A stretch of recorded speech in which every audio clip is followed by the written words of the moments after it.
Walid Kiar, bonjour. Bonjour. Alors, à seulement 23 ans, vous êtes en train de vous imposer comme une des valeurs sûres du judo français. Votre catégorie à vous, c'est celle des moins de 60 kilos. Vous avez signé de nombreuses victoires qui vous ont conduit jusqu'à un titre de champion d'Europe senior, en attendant, qui sait, une médaille olympique. Walid, bienvenue dans Facecam. Merci. Alors, vous êtes français, jeune, vous venez de Bondy, et on vous prête un grand avenir. Ça rappelle pas quelqu'un, ça? Ouais, carrément. Ça On rappelle me le dit quelqu'un souvent en plus. En On plus, me le ouais. dit souvent, ouais. Et du coup, ça fait quoi d'être comparé à... Kylian Mbappé. Ouais. Ouais, c'est énorme, ça fait plaisir. En plus, on est né dans le même hôpital. On a suivi la même scolarité. il y a des ressemblances. Beaucoup de points communs. Ouais, Vous le connaissez ou pas du tout? pas du tout. J'aimerais bien le rencontrer. Qui sait un jour. Alors, là, on parlait un peu foot pour l'introduction, mais vous, votre truc à vous, c'est le judo. D'ailleurs, c'est tout sauf un hasard. Et il y a un moment fort qui vous a marqué, c'était bien avant votre naissance. C'est la médaille d'or de Thierry Rey, en 1980. C'est ça. Pourquoi? Parce que c'est ma catégorie. Et depuis petit, je savais que ça allait être ma catégorie, les moins de 60 kilos. Et Thierry Rey, c'est la seule personne à avoir mis une médaille olympique dans cette catégorie, encore aujourd'hui. Donc ouais, c'est un exemple, il l'a fait très tôt. Et c'est beau ce qu'il a fait, c'est beau la personne qu'il est devenu aussi, c'est magnifique. Il fait de belles choses pour le sport. Donc ouais, ça m'a beaucoup marqué. 1980, c'est bien avant votre naissance. Du coup, comment est-ce que vous avez entendu parler de cette médaille? La première fois que je suis arrivé à l'INSEP, là où je m'entraîne, en fait, il y a des cadres quand on est champion olympique ou champion du monde. Et lui, c'est le 3e cadre. Donc, j'ai vu moins de 60 kilos, Thierry Rey, et à partir de là, Vous avez dit tout de suite... Ouais, j'ai fait mes recherches et j'ai appris qui c'était. Alors, plus jeune, souvent, on a tendance à se tourner vers les sports collectifs, football, basket, on va dire les sports qui sont vraiment beaucoup plus mis en avant. Et vous, qu'est-ce qui vous a fait vous tourner vers le judo? C'est marrant parce que j'étais un enfant hyperactif et il fallait me canaliser. J'ai 2 grands frères, je suis le plus petit. Et ma mère, elle m'a fait essayer pas mal de sports. J'ai essayé de la natation, mais j'étais trop jeune, du coup j'en ai pas fait. Et là où j'habitais à Blanc-Ménil, au Tilleul. Et du coup là où j'habitais, il y avait du judo et du karaté. Et j'ai eu le choix entre ces 2 sports. Les 2 entraîneurs se sont présentés à moi et j'ai accroché avec l'entraîneur de judo et pas celui du karaté. Du coup j'ai fait du judo, j'ai fait pas mal d'autres sports. Mais on va dire que cette sensation, les émotions que provoque le judo en compétition et à l'entraînement, je l'ai ressenti nulle part ailleurs. Du coup, on va dire ça a matché avec le judo, et moins avec les autres sports. Et du coup, à quel moment est-ce que vous vous êtes dit, là, ça commence à être sérieux, ça va peut-être devenir mon métier? En fait, quand on est plus jeune, il y a des niveaux de compétition. Et à l'âge de 12-13 ans, on a les régions, c'est-à-dire l'Île-de-France. Et j'étais arrivé 2e. Et du coup, j'avais fait mon calcul et d'après mes calculs, vu que j'étais 2e de ma région, j'étais dans les 100 meilleurs de France. Et au fur et à mesure, j'ai appris qu'il y avait un championnat de France l'année suivante. Du coup, j'ai envoyé ma candidature dans un sport-études. J'ai été pris dans ce sport-études. Et à partir de là, ça a commencé à être sérieux. Je faisais des tournois nationaux. Il y avait des personnes, des judokas de Marseille, du nord de la France, de partout. Et à partir de là, ça devient sérieux. Et il y a deux entraînements par jour, ça devient ma vie. Limite, tout se tourne autour du judo. Et à partir de là, voilà, j'ai fait champion de France, j'ai participé au championnat d'Europe. Et au fur et à mesure, ça s'est fait naturellement, c'est devenu du sérieux. Ouais. Alors, votre truc à vous, c'est le judo. Et pourtant, votre sportif préféré, c'est Mohamed Ali. Qu'est-ce qui vous a plu chez lui? C'est la manière qu'il avait d'aborder ses combats. Il était serein, il montait sur le ring, on dirait qu'il savait qu'il allait gagner. C'est la personne qu'il était en dehors du ring, la personne qu'il était avant et la personne qu'il est devenu. C'est tout ça qui me plaît chez lui. Et c'est magnifique. Tout ce qu'il a fait, on le sait. Et c'est ça qui me plaît chez lui. Et comment il a rendu la boxe, c'était fou. Ouais. C'est fou. Et du coup, le côté sportif qui sort de son champ d'expression pour prendre la parole, devenir un leader, c'est quelque chose qui vous parle avant? Ouais, carrément. Carrément. Je pense que tout sportif qui commence à être l'exemple des enfants, des plus âgés, tout ce qu'il dit va être pris au sérieux. Donc lui, ce qu'il disait, c'était, quand il parlait, on l'écoutait. Donc ouais, je trouve que c'est super important. Alors, dans le monde du judo, il y a un monstre sacré actuellement, c'est Teddy Riner. Quel regard est-ce que vous avez sur lui? En fait, moi, la première fois que j'ai vu Teddy Riner, c'était à Bercy, et en 2007. Et je savais pas qui c'était. Tout le monde criait son nom dans le public. Et à partir de là, j'ai commencé à comprendre pourquoi il criait son nom. Et ouais, c'est un exemple de réussite. Ce qu'il fait, c'est tout simplement incroyable.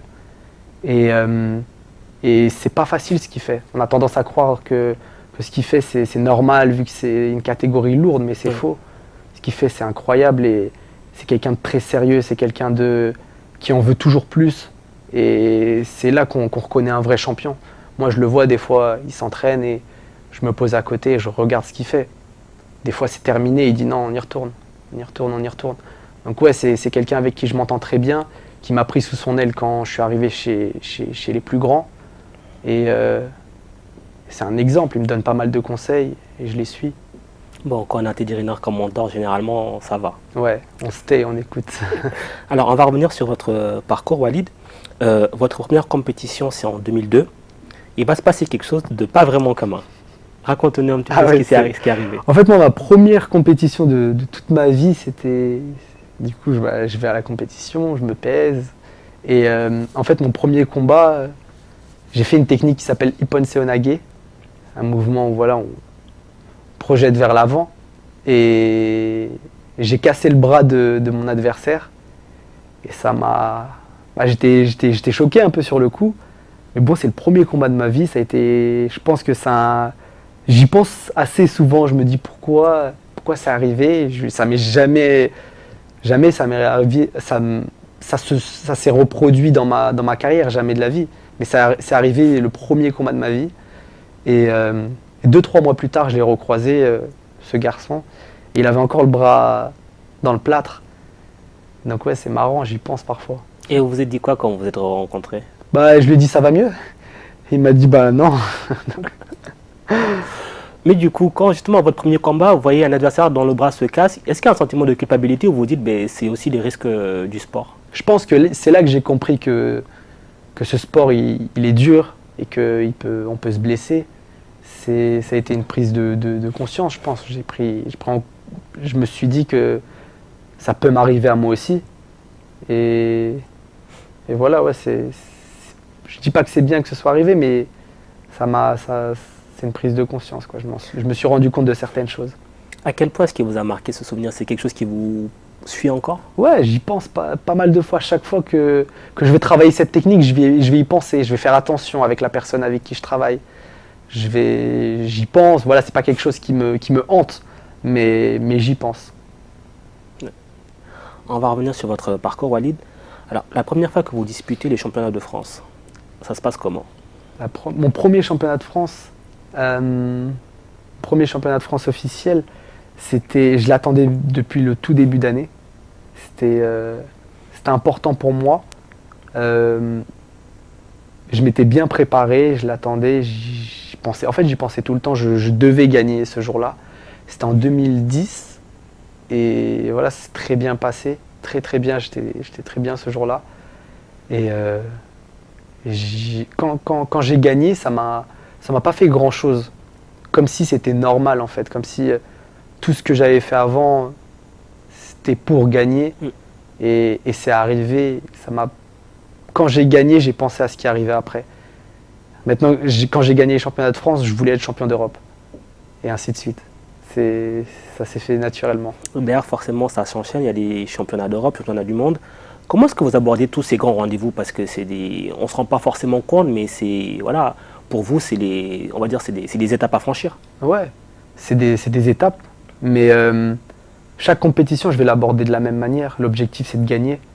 Et ça reste le même et unique objectif sur chaque compétition. Mais c'est vrai que d'un tournoi à l'autre, c'est pas la même chose. Quand ça va être un championnat, ça sera une préparation différente. C'est vraiment, faut aller au bout comme sur les autres tournois.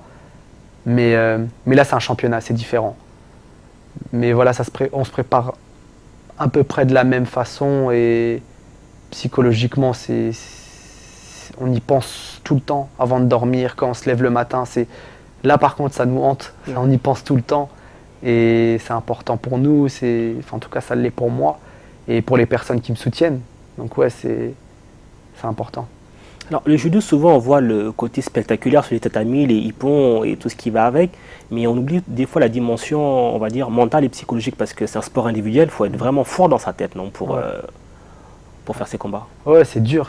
En fait, on est tout seul sur le tapis. On est face à un adversaire et quand on monte sur le tapis, on sait qu'il n'y en a qu'un seul qui va sortir vainqueur. C'est un sport où on se fait mal, c'est un sport qui est dur, qui n'est pas facile, mais on a grandi dans ça.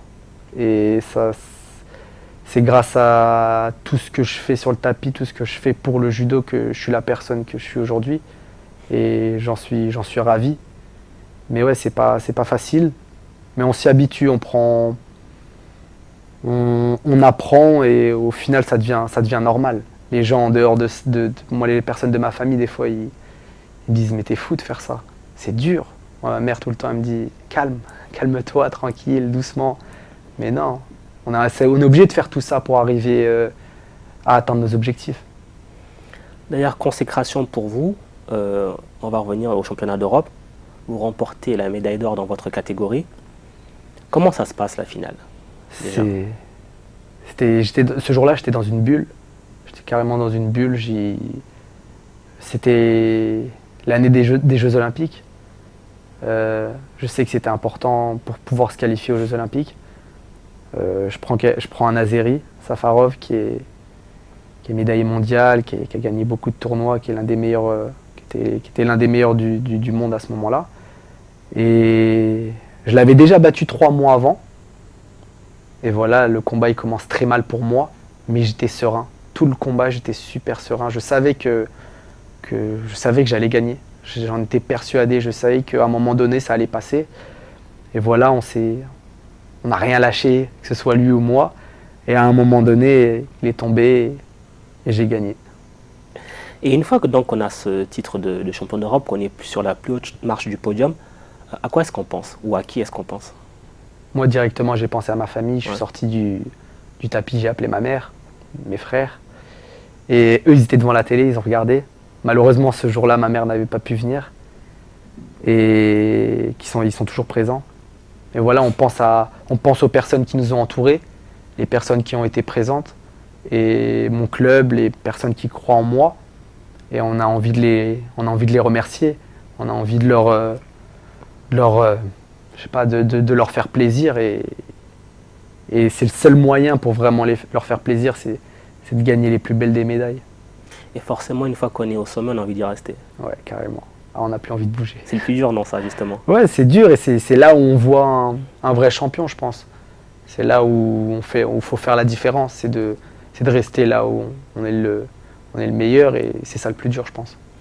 Alors forcément, dans le judo, comme dans plein d'autres disciplines, il y a un Graal, ce sont les Jeux Olympiques. Vous avez fait les Jeux de Rio, mais bon, ça ne s'est pas forcément bien passé, malheureusement. Ouais, ça s'est pas super bien passé. Ça s'est fait vite, moi, les Jeux Olympiques. J'étais encore dans la catégorie des juniors quand j'ai commencé ma qualif. Et j'ai réussi à me qualifier. C'était incroyable.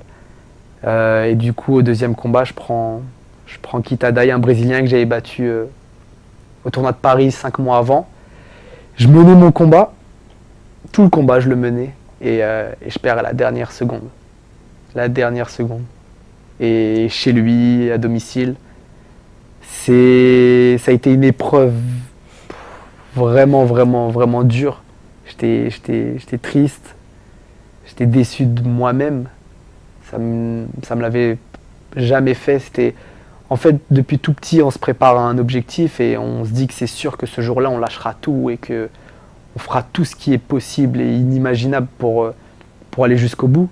Et moi, je m'étais conditionné à ça. Je m'étais dit que quoi qu'il arrive, peu importe ce qui se passe, même si je menais tout le combat, qu'il reste 10 secondes, je courrais vers lui, je courrais vers lui. Et là, en fait, c'est le contraire. C'est moi qui mène tout le combat et je perds à la dernière seconde.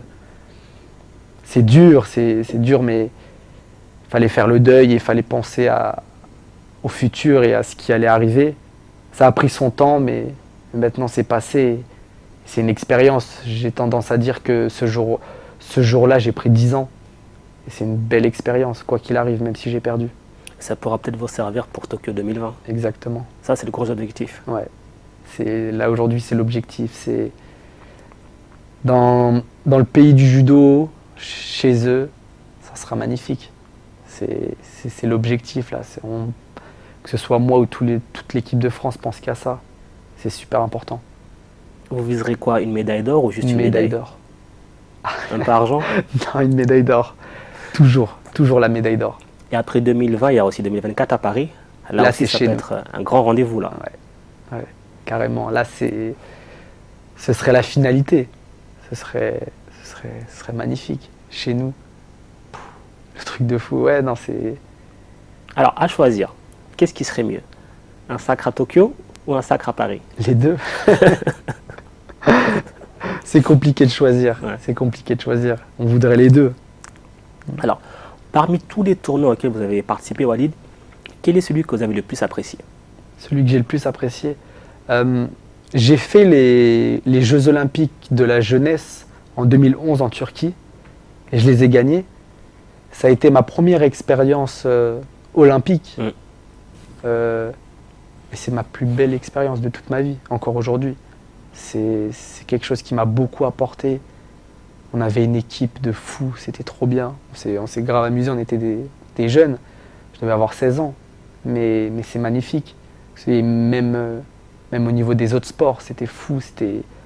On avait découvert tous les sports olympiques, on était parti voir d'autres personnes, on avait soutenu les autres équipes d'autres sports. Et c'est encore aujourd'hui, je les côtoie encore, les personnes avec qui j'ai partagé ce moment. Et c'était magnifique, c'était incroyable. Ça laisse de beaux souvenirs. Ouais.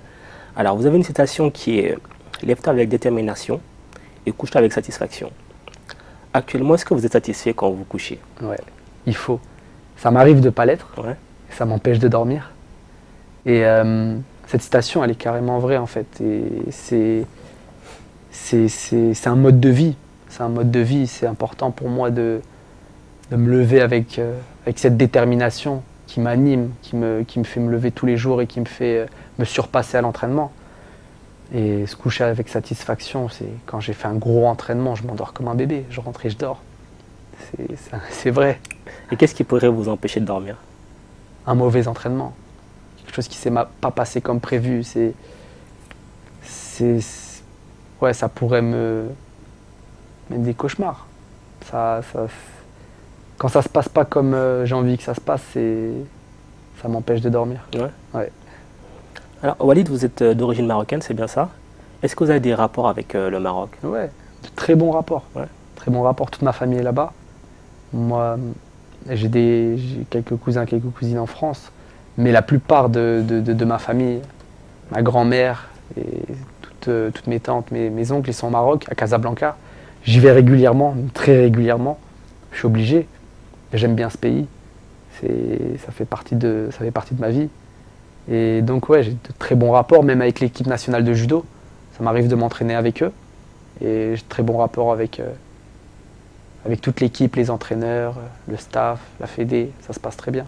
C'est important pour vous, cette double culture? Ouais, parce que ça m'a beaucoup appris. Je pense que ça participe ça fait de moi la personne que je suis aujourd'hui grâce à tout ce qu'il y a. De toute façon, il y a de bonnes choses à prendre partout. Ouais. Et cette culture, elle m'a beaucoup appris. Alors Walid, vous avez seulement 23 ans. Quels sont vos objectifs? Tout gagner. D'être vraiment, ça peut paraître bizarre, mais c'est ça. J'ai envie de tout gagner. J'ai envie de marquer ma catégorie, de marquer l'histoire du judo français. J'ai envie de le faire et je fais tout pour y arriver. C'est pas facile, mais je fais en sorte d'y arriver, de rendre fiers les personnes qui croient en moi. Ça aussi, c'est très important pour moi. Et voilà, et surtout prendre du plaisir. Prendre du plaisir parce que c'est un sport qui peut parfois faire du mal, mais il y a tellement de bonnes choses dans ce sport. C'est incroyable, on vit des moments incroyables et c'est top, c'est terrible. Donc on se donne déjà rendez-vous après Tokyo 2020 pour faire un premier bilan. Avec grand plaisir. Merci beaucoup Walid pour cet entretien. Merci à vous.